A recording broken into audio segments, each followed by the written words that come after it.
নমস্কার। আজকের ছোট গল্প পৌরাণিক আধুনিক, লিখেছেন বনফুল। শুনে আমি বললাম, ওকে হাসপাতালেই নিয়ে যান। কেন, আপনি পারবেন না?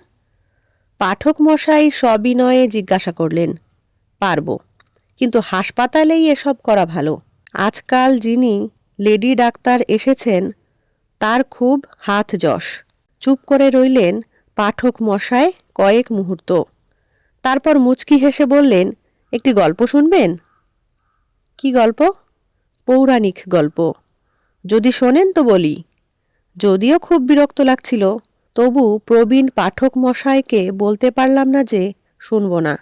বলুন। পুরাকালে একজন ব্রাহ্মণ ছিলেন। বিবাহ করবার কিছুদিন পরে তিনি অনুভব করলেন যে তিনি পথভ্রষ্ট হয়েছেন, ব্রহ্ম থেকে ক্রমশ সরে যাচ্ছেন। মায়া